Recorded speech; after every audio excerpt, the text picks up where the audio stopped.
Hello, writers. Today we're going to focus on our writing skills and just kind of do a bit of a check-in to see kind of where you might be on writing your stories and on your writing skills too. So I'm going to introduce something called a writing checklist. So just like you might use a checklist when you are going shopping or planning something and you want to make sure that you don't skip anything that you wanted to remember, a writing checklist is just a list of things that when you're writing stories, of things that you want to keep in mind and remember and not forget. So I will be referring to this sheet and we'll be looking at some examples of kindergarten and kindergartners writing. They're not kindergartners that are in our classroom. There's some kindergartners from the previous years, but we saved some of their writing so we can use them as examples to look and see just different styles of writing and different skill levels. And so you can kind of get an idea of maybe where you are too and how to kind of progress forward in developing your story writing. So here we go. Okay, so here we have our writing checklist. Writing checklist. These are things you want to keep in mind while you are writing your story. The first one is that I can read my story or writing. You definitely want to be able to read your story after you're finished. If you can't read your story, you perhaps could start a new story or add some more details. Next, I can write a letter for each sound. You definitely want to make sure that you are writing letters and words for the different sounds that you hear in your story. And the next one is, I can write using sight words. Those are those easy short words like the, it, is. Next one is, I can put spaces between words. This is helpful because if you don't put spaces, sometimes your story, it's difficult to read because all the letters are all crammed together. So usually the rule is maybe some space you could put like your pencil in between the first word and the next word, or maybe you can use your finger to space out your words. And the next one is, I can write using lowercase letters most of the time. We usually write in lowercase letters and just save the capital letter for the beginning or the first word.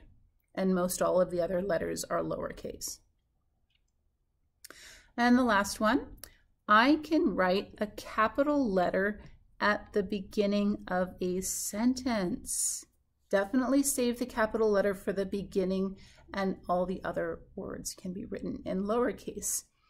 Okay, and if you want, there's a one more thing. I didn't put it in there, but when you finish a sentence, just make sure you put a little period, which is like a little dot, at the end of all your sentences. In fact, I forgot to put a period on some of my sentences, so I'll go back and do that now. It's like a little stop sign that tells you like, oh, I finished this sentence.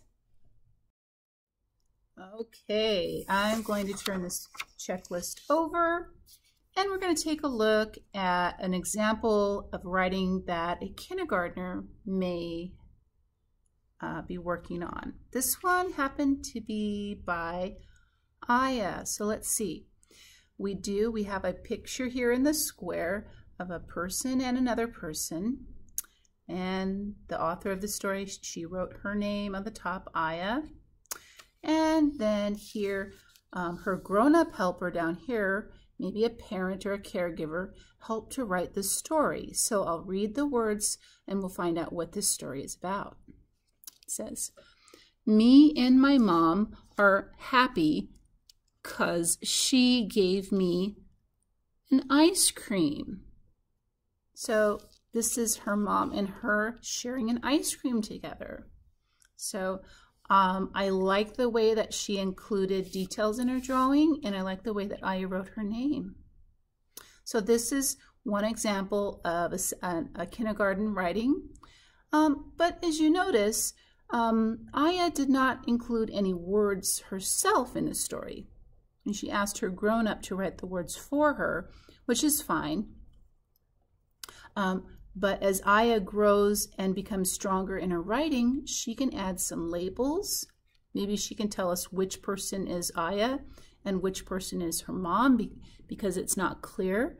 And perhaps she can put like a letter I on top of the ice cream cones to represent that that's what that is in the middle. So there's some room to grow for Aya's story. Let's move on to the next story. Okay, I see some drawings and I see some labels and arrows pointing to different things, and I see a sentence at the bottom. Okay, so this one says, I was brushing my teeth. I was brushing my teeth. So here, this person is in the bathroom and they have labeled the different parts of their bathroom. So let's go through this one that is touching the person. It says, me. And this word over here says toilet. And this word over here says sink, mirror, window, light. And there's something over there. I don't know what that says. So definitely this is a picture of being in the bathroom with all of the different things labeled. And then there's a sentence down here. This sentence, a lot of the letters are very close together. So I think what this sentence needs to maybe put some spaces in between the words. Like I can kind of see that here's a word I, and then here's a word was. But it's a little bit different to tell where does I begin and was end, and then the next word, I can't tell really where the words begin and end. So, you know, if you're writing and your words are too close together, you know, try and see if you can like put a little pencil space or a finger space in between the words. So this is one level of writing.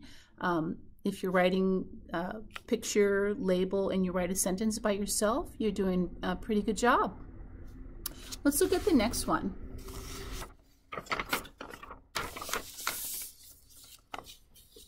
Okay.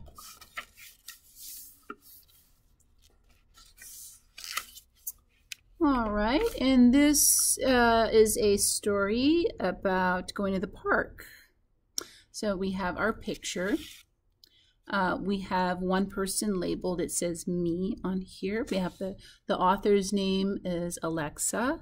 So they wrote their name, drew a picture, and added a label.